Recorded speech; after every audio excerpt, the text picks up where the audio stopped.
Hello दोस्तों, मैं देवेंद्र कुमार आपका महावीर एजुकेशनल पार्ट चैनल पर स्वागत करता हूं। दोस्तों, आज हम 30 दिसंबर 2021 का बाल विकास प्रीवियस पेपर हल करेंगे और बाल विकास के बारे में हम डिटेल से भी समझेंगे। दोस्तों, हमारा पहला क्वेश्चन है, एक बालिका कूदना सीखने से पहले चलना और उछलना सीखती है। यह विकास के किस सिद्धांत को दर्शाता है? विकास के सभी आयाम पारस्परिक रूप से संबंधित हैं। विकास पूर्व अनुमानित प्रतिमानों का अनुसरण करता है। विकास की प्रकृति अनियमित है। परिपक्वता और अनुभव दोनों विकास को प्रभावित करते हैं। दोस्तों, हमारा यहाँ ऑप्शन नंबर 2 राइट आंसर हो जाएगा। विकास पूर्व अनुमानित प्रतिमानों का अनुसरण करता है। ठीक है दोस्तों, बच्चे जो हैं, बच्चों का जो विकास होता है वो एक कर्मिक रूप में होता है। ठीक है ना, कर्मिक और संचयी कह सकते हैं। वो और संचयी, कर्मिक और संचयी होता है। जो इसलिए बच्चा जो है कूदने से पहले उछलना और दौड़ना सीखते हैं, क्योंकि विकास क्या होता है? विकास कर्मिक होता है, विकास एक क्रम में होता है। क्वेश्चन नंबर 2, बालक के वृद्धि और विकास में क्या शामिल है? मात्रात्मक परिवर्तन, गुणात्मक परिवर्तन, दोनों, मात्रात्मक एवं गुणात्मक परिवर्तन, शरीर के आकार और बनावट में केवल भौतिक परिवर्तन। दोस्तों, बालकों के वृद्धि और विकास में क्या शामिल है? तो वृद्धि और विकास में दोस्तों मात्रात्मक और गुणात्मक परिवर्तन दोनों शामिल हैं। यहाँ हमारा ऑप्शन नंबर 3 राइट आंसर हो जाएगा। दोस्तों, वृद्धि के परिणाम स्वरूप या वृद्धि के संदर्भ में कह सकते हैं कि वृद्धि कहाँ होती है? तो वृद्धि जो होती है बच्चे की लंबाई में, बच्चे की लंबाई, ऊंचाई, वजन आदि में होती है। वृद्धि होती है बच्चे की लंबाई में, ऊंचाई में, वजन में वृद्धि होती है। जबकि विकास एक गुणात्मक परिवर्तन को संदर्भित करता है। ठीक है ना दोस्तों, विकास क्या है? गुणात्मक होता है। दोस्तों, यहाँ हमारा ऑप्शन नंबर 3 राइट आंसर हो जाएगा, लालन पालन। दोस्तों, विकास को प्रभावित करने वाले और भी अन्य कारक हैं, जैसे अधिगम, उम्र, प्रजाति, लिंग, पोषण, संस्कृति, बीमारी आदि क्या है दोस्तों ये जो हैं विकास को प्रभावित करने वाले कारक हैं। क्वेश्चन नंबर 4, निम्नलिखित में से कौन सी बच्चों के लिए समाजीकरण की प्राथमिक संस्थाएं हैं? स्कूल एवं पास पड़ोस, परिवार और संचार माध्यम, पास पड़ोस एवं शिक्षक, परिवार एवं पास पड़ोस। तो दोस्तों, बच्चों के लिए समाजीकरण की ये सारी संस्थाएं हैं, लेकिन हमसे पूछा गया है प्राथमिक संस्थाएं कौन सी हैं। तो दोस्तों, प्राथमिक संस्था जो होती है वो समाजीकरण की, वो होती है परिवार। यहाँ हमारा ऑप्शन नंबर 4 राइट आंसर होगा, परिवार एवं पास पड़ोस। दोस्तों, प्राथमिक समाजीकरण कब होता है, कौन सी अवस्था में होता है? प्राथमिक समाजीकरण शैशवावस्था में होता है। ठीक है ना, कब होता है? शैशवावस्था में होता है। और दोस्तों, इस बात का ध्यान रखना, ये प्राथमिक संस्था है। और द्वितीय संस्था क्या होती है?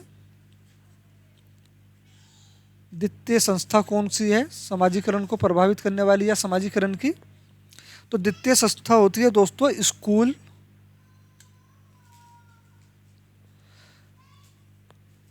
और मीडिया। स्कूल और मीडिया ये कैसी एजेंसी हैं? ये हैं द्वितीयक एजेंसी या द्वितीयक संस्थाएं समाजीकरण की। दोस्तों, समाजीकरण होता क्या है? ठीक है ना, समाजीकरण क्या होता है? दोस्तों, समाजीकरण वह प्रक्रिया होती है जिसके माध्यम से मनुष्य समाज के विभिन्न व्यवहार, रीति रिवाज,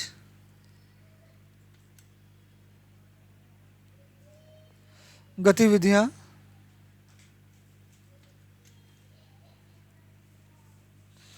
आदि सीखता है। ये समाजीकरण कहलाता है। दूसरी परिभाषा है दोस्तों, समाजीकरण एक ऐसी सामाजिक प्रक्रिया होती है जिसके द्वारा एक जैविक प्राणी में सामाजिक गुणों का विकास होता है। या फिर सीधे सीधे शब्दों में कह सकते हैं दोस्तों, समाजीकरण वह प्रक्रिया है जहां बच्चा समाज में दूसरों के साथ जुड़ना और संबंध बनाना सीखता है। वह क्या कहलाता है? समाजीकरण कहलाता है।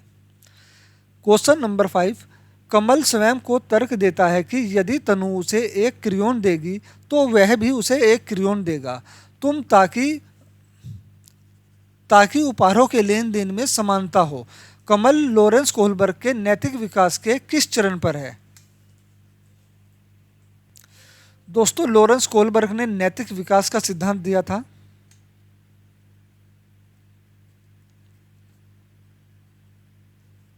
नैतिक विकास का सिद्धांत दिया था। इसमें इन्होंने बताए थे 3 स्तर। नैतिक विकास के कितने स्तर हैं? 3 स्तर हैं। और कितने चरण हैं? प्रत्येक स्तर पर 2 चरण हैं, यानी 6 चरण। नैतिक विकास के 3 स्तर हैं और 6 चरण हैं, ध्यान रखना। तो कमल जो है लॉरेंस कोहलबर्ग के नैतिक विकास के किस चरण पर है? यांत्रिक उद्देश्य अभिनवीनीकरण, अच्छा लड़का अच्छी लड़की उन्मुखीकरण, सामाजिक व्यवस्था निर्वहन उन्मुखीकरण, सामाजिक समझौता उन्मुखीकरण। तो दोस्तों यहाँ हमारा ऑप्शन नंबर 1 राइट आंसर हो जाएगा, यांत्रिक उद्देश्य अभिनवीनीकरण। तो दोस्तों ये नैतिक विकास का कौन सा स्तर है? ये प्रथम स्तर है, प्रथम स्तर। और चरण कौन सा है? दूसरा चरण, दूसरा चरण यांत्रिक उद्देश्य। ठीक है ना दोस्तों? यांत्रिक उद्देश्य अभिनवीनीकरण जो है नैतिक विकास के सिद्धांत का प्रथम स्तर है और दूसरा चरण है। पहला चरण है दंड एवं आज्ञा पालन चरण। ठीक है ना? पहला चरण कौन सा है दोस्तों? दंड एवं आज्ञा पालन। क्वेश्चन नंबर 6, संज्ञानात्मक विकास के किस चरण में एक दूसरे के साथ बच्चे जो हैं एक दूसरे के साथ खेल संबंधी विचार साझा करते हैं या साझा होते हैं और इस समझ को कि प्रतीक मतलब चिन्ह दोस्तों, चिन्ह संकेत, चिन्ह वस्तुओं को स्पष्ट करते हैं लेकिन संरक्षण कौशल की कमी होती है। संवेदीगामक अवस्था में, औपचारिक संक्रियात्मक अवस्था में, पूर्व संक्रियात्मक अवस्था में या फिर मूर्त संक्रियात्मक अवस्था में। दोस्तों संज्ञानात्मक विकास का चरण जीन पियाजे ने दिया था, या संज्ञानात्मक विकास का सिद्धांत जो है जीन पियाजे ने दिया था। इसमें इन्होंने बताए थे इसके कितने? 4 चरण। संज्ञानात्मक विकास के कितने चरण होते हैं? 4 चरण। पहला संवेदीगामक अवस्था, दूसरा औपचारिक संक्रियात्मक अवस्था, तीसरा पूर्व संक्रियात्मक अवस्था, चौथा होता है मूर्त संक्रियात्मक अवस्था। दोस्तों संवेदी पेशी अवस्था या संवेदीगामक अवस्था ये कितने वर्ष की होती है? तो दोस्तों ये जन्म से 2 वर्ष की होती है। और औपचारिक संक्रियात्मक अवस्था यह 11 से 18 वर्ष तक होती है। पूर्व संक्रियात्मक अवस्था यह 2 से 7 वर्ष तक होती है। पूर्व संक्रियात्मक अवस्था यह 7 से 11 वर्ष तक होती है। दोस्तों यह पहली अवस्था है, ये दूसरी अवस्था है, ये तीसरी अवस्था है, ये चौथी अवस्था है। ठीक है?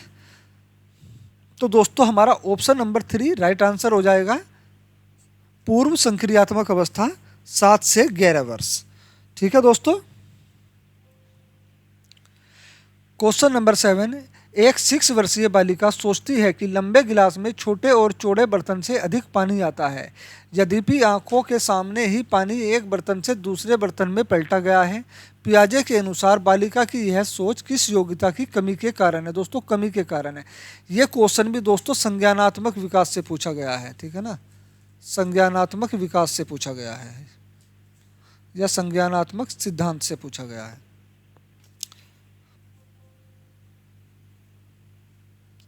क्वेश्चन नंबर 8, बच्चा मैं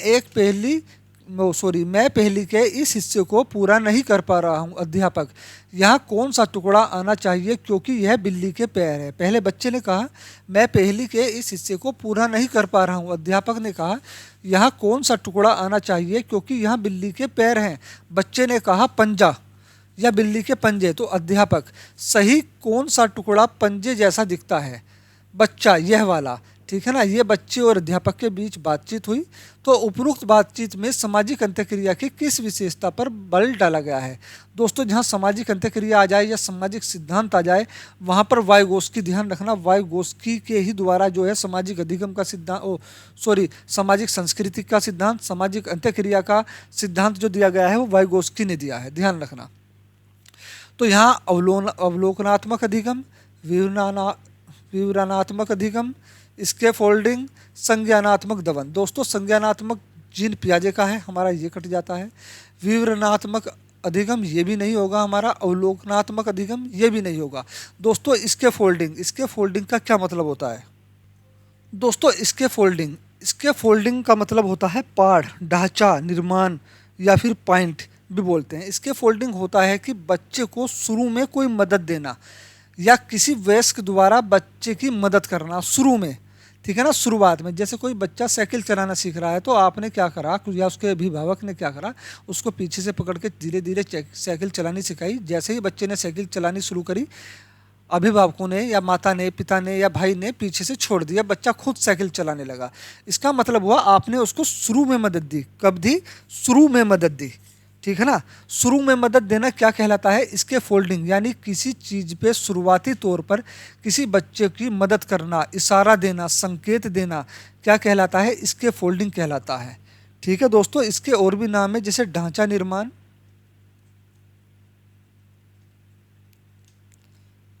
पाड़, ये सब जो है इसके फोल्डिंग के नाम है।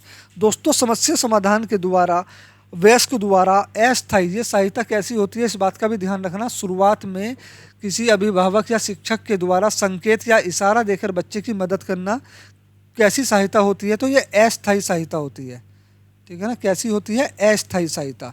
ये शुरुआती तौर पर शुरुआत में दी जाती है बच्चों को। तो हमारा यहाँ ऑप्शन नंबर 3 राइट आंसर होगा, इसके फोल्डिंग। क्वेश्चन नंबर 9, लेवाइगोत्स्की का संज्ञानात्मक का सिद्धांत किससे संबंधित है?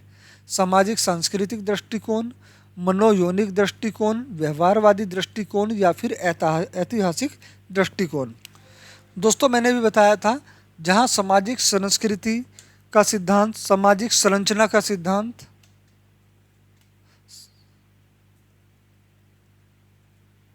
सामाजिक संरचना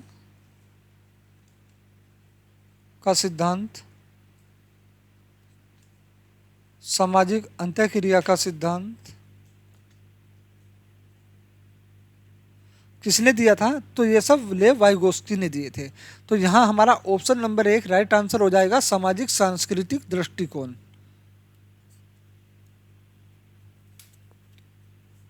क्वेश्चन नंबर 10, पियाजे के सिद्धांतों पर आधारित एक रचनावादी कक्षा में बच्चे किस तरह सीखते हैं?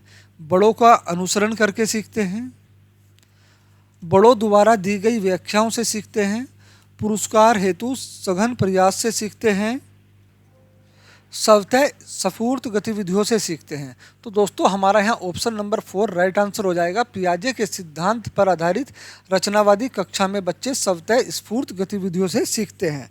पियाजे के रचनावाद के सिद्धांत का तर्क होता है कि बच्चे व विद्यार्थी अपने अनुभवों के आधार पर ज्ञान का निर्माण करते हैं।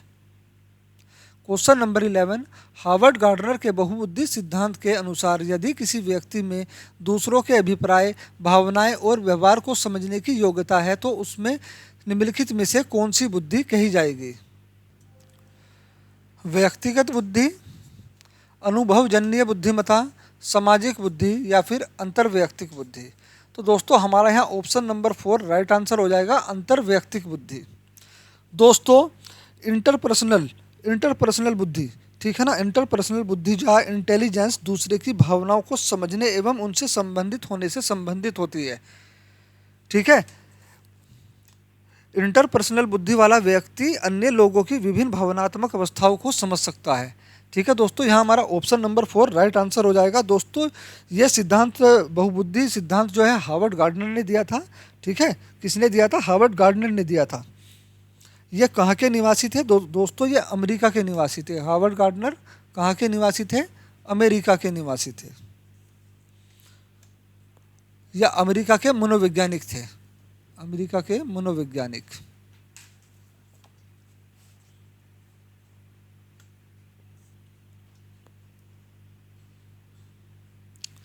क्वेश्चन नंबर 12, अध्यापकों को उदाहरण देते हुए महिलाओं को नर्स व अध्यापिका दिखाने में तथा पुरुषों को डॉक्टर या पायलट दिखने में तक सीमित नहीं करना चाहिए, इसमें क्या चिन्हित है? जेंडर सशक्तिकरण, जेंडर रूढ़िबद्धता, जेंडर रूढ़िबद्धता लचीलापन, जेंडर स्थिरता। हमारा यहाँ ऑप्शन नंबर 2 राइट आंसर हो जाएगा, जेंडर रूढ़िबद्धता।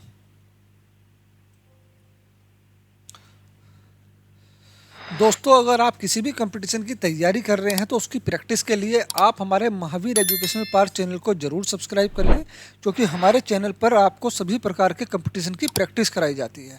आप कोचिंग कहीं से भी ले रहे हों, पर एक बेहतरीन प्रैक्टिस के लिए आप हमारे महावीर एजुकेशनल पार्क चैनल को जरूर सब्सक्राइब करें। क्वेश्चन नंबर 13, कथन है बच्चों के भाषाई विकास के लिए प्राथमिक स्तर की कक्षाओं में मुद्रित सामग्री समृद्ध परिवेश आवश्यक है। कारण आर, भावनाओं की अधिगम में महत्वपूर्ण भूमिका है। सही विकल्प चुनिए। ए और आर दोनों सही हैं, आर ए की सही व्याख्या करता है। ए और आर दोनों सही हैं, लेकिन आर ए की सही व्याख्या नहीं है। ए सही है लेकिन आर गलत है। ए और आर दोनों गलत हैं। तो दोस्तों ध्यान रखना, यहाँ ए और आर दोनों ही सही हैं, लेकिन आर एक ही सही व्याख्या नहीं करता। यहाँ हमारा ऑप्शन नंबर 2 राइट आंसर होगा। क्वेश्चन नंबर 14, जब हरजोत को अपने प्रदत्त कार्य का मतलब होता है गृह कार्य में सितारा नहीं मिलता है तो वह बहुत परेशान हो जाती है। अपने काम के संदर्भ में दी गई किसी भी आलोचनात्मक टिप्पणी के प्रति वह रक्षात्मक रूप अपनाती है। इस संबंध में निम्नलिखित में से कौन सा उपागम सबसे अधिक प्रभावकारी होगा? दोस्तों, उसको गृह कार्य के दौरान जब बच्ची वो गृह कार्य कर कर लाती है तो उसको सितारा नहीं मिलता। सितारा मतलब स्टार, वेरी गुड, जो ये सब होते हैं, है ना। वो तो अगर वो सितारा स्टार उसको नहीं मिलता है तो वो बहुत ज़्यादा परेशान हो जाती है। ठीक है, इस सितारे का मतलब होता है वेरी गुड हुआ या गुड हुआ या बहुत अच्छा हुआ, एक्सीलेंट हुआ। तो हमारा ऑप्शन नंबर 1 कह रहा है उसे रचनात्मक प्रतिपुष्टि देना और अपना काम दोहराने के लिए कहना। यह सुरक्षित करना कि उसे उसके हर प्रदत्त कार्य में सितारा मिले जिससे कि वह परेशान ना हो।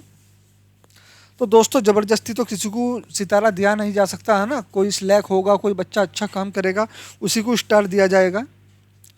तो ये ऑप्शन तो हमारा कट जाता है। यह सुनिश्चित करना कि उसे उसके किसी भी प्रदत्त कार्य में कोई सितारा या पुरस्कार ना मिले जिससे कि उसे उसकी आदत ना पड़े। दोस्तों, ऐसा नहीं है, अगर बच्ची अच्छा काम करेगी तो उसको स्टार जरूर मिलना चाहिए।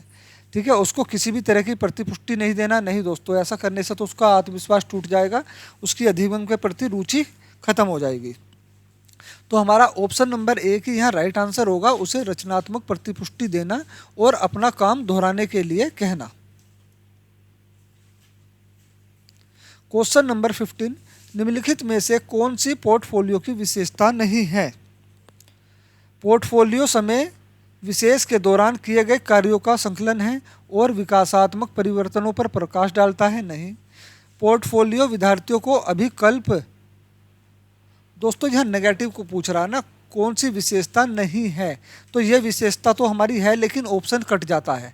ऑप्शन इसलिए कट जाता है तो पोर्टफोलियो की कौन सी विशेषता नहीं है, यहाँ यह पूछा जा रहा है। पोर्टफोलियो विद्यार्थियों को अभिकल्प करने, संग्रह करने और मूल्यांकन में संलग्न करते हैं, बिल्कुल करते हैं।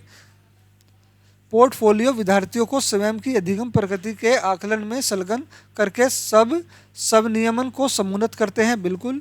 पोर्टफोलियो में असंबद्ध परीक्षण और क्विज होते हैं और अधिगम के परिणामों को सुनिश्चित करते हैं। नहीं दोस्तों, पोर्टफोलियो में असंबद्ध परीक्षण और क्विज प्रतियोगिताएं नहीं होती है। तो यही हमारा जो है पोर्टफोलियो की विशेषता नहीं है। ऑप्शन नंबर 4 हमारा राइट आंसर हो जाएगा। बाकी तीनों जो हैं दोस्तों, ये सब पोर्टफोलियो की विशेषताएं हैं। क्वेश्चन नंबर 16, सामान्य कक्षा में विशेष आवश्यकता वाले बच्चों को शामिल करने का उद्देश्य प्राप्त करने के लिए अध्यापक को क्या करना चाहिए?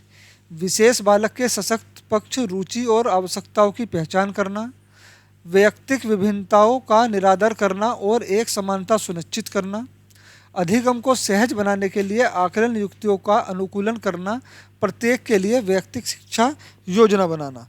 तो दोस्तों, हमारा यहाँ ऑप्शन नंबर 3 राइट आंसर होगा, A, C, D option number 2, ए, सी व डी।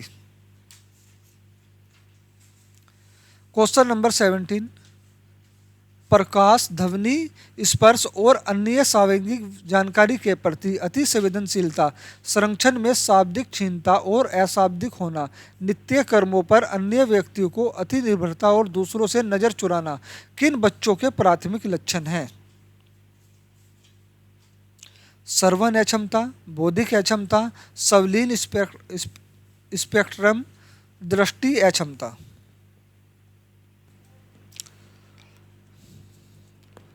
दोस्तों संवेदन या स्पेक्ट्रम जो होता है एक एएसटी होता है, इसको इंग्लिश में बोलते हैं शॉर्ट में एएसडी रोग या एएसडी विकार। तो दोस्तों यह एक विकासात्मक विकलांगता होती है। कैसी विकासात्मक विकलांगता होती है? जो सामाजिक संचार संबंधी व्यवहारिक चुनौतियों का कारण बन जाता है। ठीक है ना। यहाँ पर बच्चा क्या होता है, दूसरों से नज़र चुराने लगता है, दूसरों के साथ घुल मिलने से डरता है, उसे एकांत पसंद होती है, बच्चा हमेशा एकांत में रहेगा और सीरियस कंडीशन में रहता है। ठीक है ना। और बहुत जल्दी डर भी जाता है। तो यहाँ हमारा ऑप्शन नंबर 3 राइट आंसर होगा संवेदन। दोस्तों श्रवण क्षमता सुनने से संबंधित होती है, बौद्धिक क्षमता बुद्धि से संबंधित होती है और दृष्टि अक्षमता आंखों से संबंधित होती है कि कम दिखना, ज़्यादा दिखना या बिल्कुल ना दिखना। क्वेश्चन नंबर 18, निम्नलिखित में से कौन सी रणनीति कक्षा में सुविधा वंचित समूह से आने वाले बच्चों को शामिल करने के लिए प्रभावशाली नहीं रहेगी? दोस्तों सुविधा वंचित, जो बच्चे सुविधा से वंचित रह गए हैं, है ना, ऐसे बच्चों को आने वाले बच्चों में सभी बच्चों में शामिल करने के लिए कौन सी रणनीति प्रभावशाली नहीं रहेगी? कक्षा में होने वाली चर्चाओं में शामिल होने के अवसर देना। दोस्तों ये तो प्रभावशाली है। विद्यालय के सभी गतिविधियों में बच्चों की सहभागिता सुरक्षित करना, ये भी दोस्तों यहाँ पे सभी बच्चों को जो है समान अवसर दिए जा रहे हैं, सभी बच्चों की सक्रिय सहभागिता को सुरक्षित रखा जा रहा है। बच्चों की उपस्थिति और ठहराव की नियमित मॉनिटरिंग, बिल्कुल ये भी है। समूह सम्मतता के आधार पर पृथक पृथक बैठने की व्यवस्था, इस ऑप्शन में कह रहा है दोस्तों जो सुविधा वंचित समूह से आने वाले बच्चे हैं उनको अलग बैठाया जाए सामान्य बच्चों के, नॉर्मल बच्चों के से अलग, ताकि उन पर एक मोहर लगा दी जाए कि हाँ ये सुविधा वंचित वाले जो बच्चे हैं। दोस्तों ऐसा कोई भी ऑप्शन होगा तो वो हमेशा नेगेटिव होगा, और हमसे यहाँ नेगेटिव ऑप्शन पूछ रहा है तो इसलिए पर्सन के अकॉर्डिंग हमारा यही ऑप्शन जो होगा राइट आंसर होगा। क्वेश्चन नंबर 20,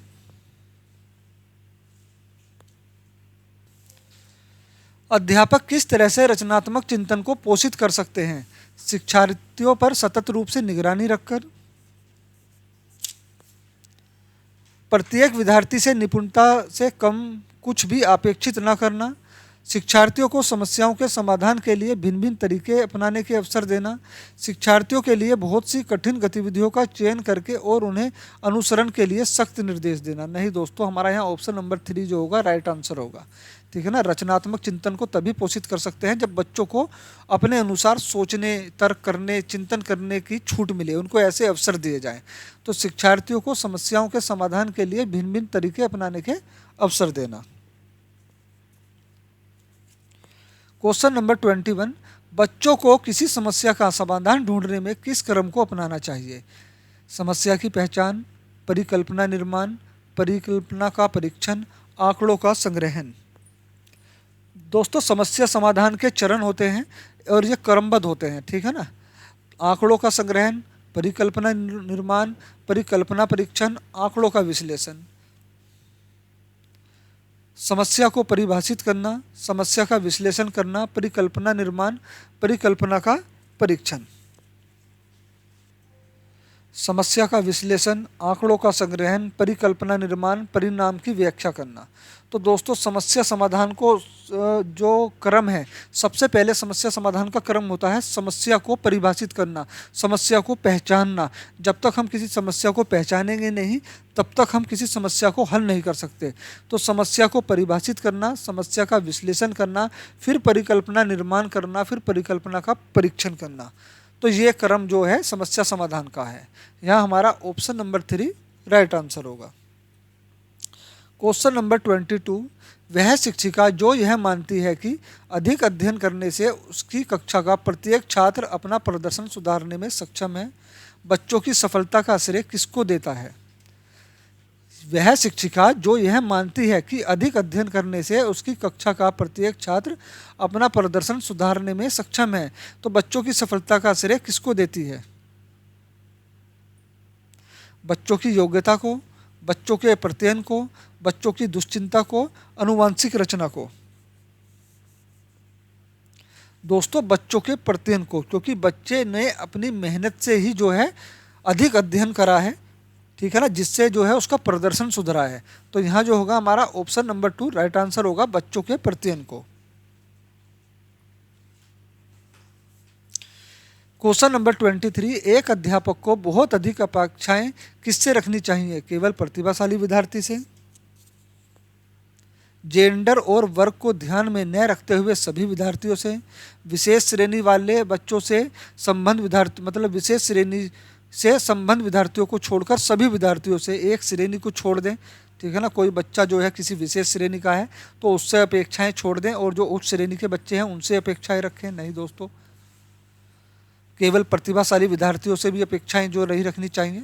भिन्न भिन्न विषयों में लड़कों और लड़कियों से अलग अलग अपेक्षाएं, दोस्तों अलग अलग नहीं, समान अपेक्षाएं रखनी चाहिए, ठीक है ना, अलग अलग अपेक्षाएं नहीं, तो हमारा यहाँ ये ऑप्शन पहले ही यहीं कट जाता है। तो जेंडर और वर्ग, जेंडर मतलब लिंग, लिंग और वर्ग को ध्यान में ना रखते हुए, बच्चा किसी भी जो है जाति का है, किसी भी वर्ग का है, ठीक है ना, कि और उसका जेंडर कुछ भी हो, स्त्री हो पुरुष हो, उसको ध्यान में न रखते हुए सभी विद्यार्थियों से अपेक्षाएं रखनी चाहिए। हमारा यहाँ ऑप्शन नंबर 2 राइट आंसर होगा। क्वेश्चन नंबर 24, किस दृष्टिकोण के अनुसार अधिगम एक सक्रिय एवं सामाजिक प्रक्रिया है? सामाजिक रचनावादी, व्यवहारवादी, सूचनात्मक प्रक्रियाकरण, रचनावादी? दोस्तों यह नाम से ही पता चल रहा है, सामाजिक रचनावादी, ठीक है ना। अधिगम एक सक्रिय एक सामाजिक प्रक्रिया है सामाजिक रचनावादी के अनुसार। यह हमारा ऑप्शन नंबर 1 राइट आंसर होगा।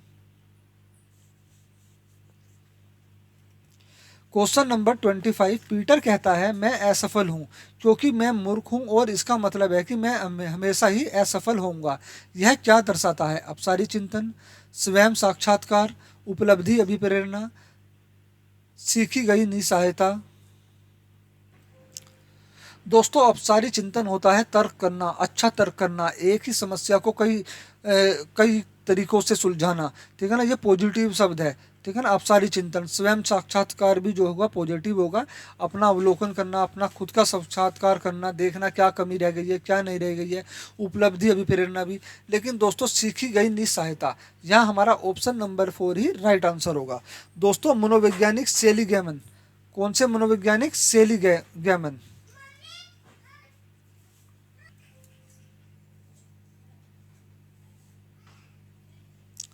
सेलिगमैन ने पाया कि जब लोगों को लगता है कि उनकी स्थिति पर उनका कोई नियंत्रण नहीं है, ठीक है ना, वे अपनी स्थिति पर कोई नियंत्रण नहीं रख पा रहे हैं या अपने संवेगों पर कोई नियंत्रण नहीं रख पा रहे हैं, ठीक है ना, तो जब लोगों को लगता है कि उनकी स्थिति पर कोई उनका नियंत्रण नहीं है तो वे उस नियंत्रण के लिए लड़ने के बजाय उससे हार मान लेते हैं। उनमें क्या होता है, उस परिस्थिति से जो है लड़ने के बजाय हार मानने की प्रवृत्ति जन्म ले लेती है। इसको कहते हैं सीखी गई निसहायता। क्वेश्चन नंबर 26, राष्ट्रीय शिक्षा नीति 2020 के अनुसार डैश का प्रयोग डैश को प्रोत्साहित करने के लिए करना चाहिए? कंठस्थीकरण, प्रत्यास्मरण? दोस्तों इस बात का ध्यान रखना, कंठस्थीकरण का मतलब होता है याद रखना, याद करना, रट्टा मारना, और सी टेट में ये बहुत नेगेटिव वर्ड है। कभी भी रट्टा मारना, याद करना, कंठस्थीकरण करना हो तो वो ऑप्शन जो होगा नेगेटिव होगा, उसको बिल्कुल रॉन्ग कर देना एकदम, ठीक है ना। यहाँ कंठस्थीकरण है, यहाँ भी हमारा जो होगा कट जाएगा। तो दोस्तों राष्ट्रीय शिक्षा नीति 2020 के अनुसार अनुभव जनित अधिगम, बच्चे खुद करके सीखें, बच्चे खुद किसी कार्य को करें और उससे अनुभव लें, ठीक है ना। अनुभव जनित अधिगम का प्रयोग समालोचनात्मक चिंतन को प्रोत्साहित करने के लिए करना चाहिए। हमारा यहाँ ऑप्शन नंबर 3 राइट आंसर होगा।